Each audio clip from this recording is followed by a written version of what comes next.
नमस्कार। आकाशवाणी जयपुर अजमेर से प्रस्तुत है प्रादेशिक समाचार।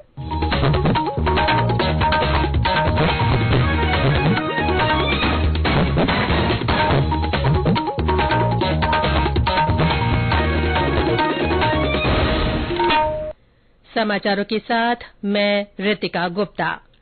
केंद्र सरकार ने निर्णय लिया है कि सभी राज्य अब केवल अपना नहीं बल्कि अन्य राज्यों का स्थापना दिवस भी मनाएंगे। एक भारत श्रेष्ठ भारत की भावना को बढ़ावा देने के लिए ये परंपरा शुरू की गई है। सभी राज्यों का स्थापना दिवस अब देश के सभी राजभवनों में मनाया जाएगा। आज गुजरात और महाराष्ट्र का स्थापना दिवस है। अन्य राज्य और केंद्र शासित प्रदेश भी आज अपने अपने राजभवनों में गुजरात और महाराष्ट्र का स्थापना दिवस मना रहे हैं। गुजरात और महाराष्ट्र के निवासियों को भी राजभवनों में आमंत्रित किया गया है। इस अवसर पर आयोजित कार्यक्रमों में दोनों राज्यों के प्रतिभागी सांस्कृतिक कार्यक्रम प्रस्तुत करेंगे और अपनी बात कहेंगे। अंतर्राष्ट्रीय योग दिवस 2023 के 50 दिन शेष रहने के अवसर पर कल जयपुर के भवानी निकेतन शिक्षण संस्थान परिसर में योग महोत्सव का आयोजन किया जाएगा। कार्यक्रम में राज्यपाल कलराज मिश्र उपस्थित रहेंगे। महोत्सव में केंद्रीय आयुष मंत्री सर्बानंद सोनोवाल, केंद्रीय जल शक्ति मंत्री गजेंद्र सिंह शेखावत, केंद्रीय संस्कृति राज्य मंत्री अर्जुन राम मेघवाल, केंद्रीय कृषि राज्य मंत्री कैलाश चौधरी और केंद्रीय आयुष राज्य मंत्री मुंजपाला महेंद्र भाई भी मौजूद रहेंगे। इनके अलावा कई सांसद और विधायकगण भी कार्यक्रम में शिरकत करेंगे।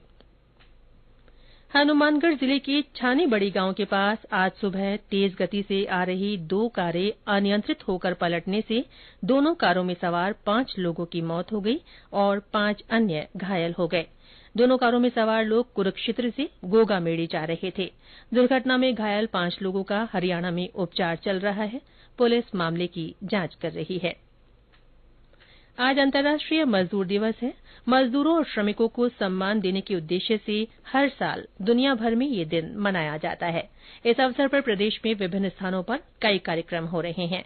बूंदी में जिला विधिक सेवा प्राधिकरण की ओर से आयोजित कार्यक्रम में मजदूरों को विधिक जानकारी दी गई और उन्हें उनके अधिकारों से अवगत करवाया गया।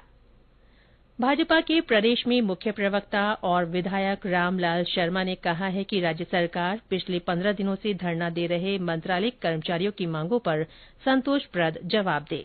आज जयपुर में एक वक्तव्य जारी कर उन्होंने कहा कि राज्य सरकार कर्मचारियों के हितैषी होने का दावा करती है, लेकिन पिछले 15 दिनों से ग्राम विकास अधिकारी, पटवारी और गिरदावर लगातार धरने पर हैं और अपनी मांगों को मनवाने का प्रयास कर रहे हैं, लेकिन सरकार कोई ध्यान नहीं दे रही है। इससे आम जनता को भी परेशानियों का सामना करना पड़ रहा है। उन्होंने सरकार से इस मामले को गंभीरता से लेते हुए तुरंत समाधान करने की मांग की है। प्रदेश में राष्ट्रीय बाल स्वास्थ्य कार्यक्रम के अंतर्गत चिकित्सा और स्वास्थ्य विभाग द्वारा चिन्हित किए गए हृदय रोग से ग्रसित बच्चों के लिए जयपुर में आयोजित 2 दिवसीय स्क्रीनिंग कैंप का कल समापन हुआ। राज्य स्तर पर आयोजित हुए इस शिविर में 486 बच्चों के स्वास्थ्य की जांच की गई। इनमें से 324 बच्चों को हार्ट सर्जरी के लिए चयनित किया गया है। इन बच्चों का निःशुल्क उपचार किया जाएगा। प्रदेश में पश्चिमी विक्षोभ के असर से पिछले 24 घंटों में अधिकांश भागों में हल्की से मध्यम बारिश दर्ज की गई है। पूर्वी राजस्थान में सर्वाधिक 75 मिलीमीटर बारिश भीलवाड़ा के शाहपुरा में हुई। इसके अलावा अलवर के नीमराणा में 60 मिलीमीटर, झुंझुनू के खेतड़ी में 50 और राजधानी जयपुर में 7.6 मिलीमीटर बारिश दर्ज की गई। पश्चिमी राजस्थान में जोधपुर के फलौदी में सर्वाधिक 35.6 मिलीमीटर बारिश हुई। मौसम विभाग के अनुसार आज झुंझुनू, सीकर, अजमेर, जयपुर और भीलवाड़ा जिलों तथा आसपास के क्षेत्रों में कहीं कहीं हल्की वर्षा होने की संभावना है। विविध भारती के जयपुर केंद्र के दैनिक प्रसारण में आज से नई शुरूआत हुई है।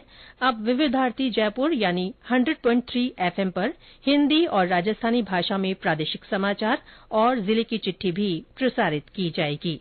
इसके साथ ही प्रादेशिक समाचार बुलेटिन समाप्त हुआ। नमस्कार।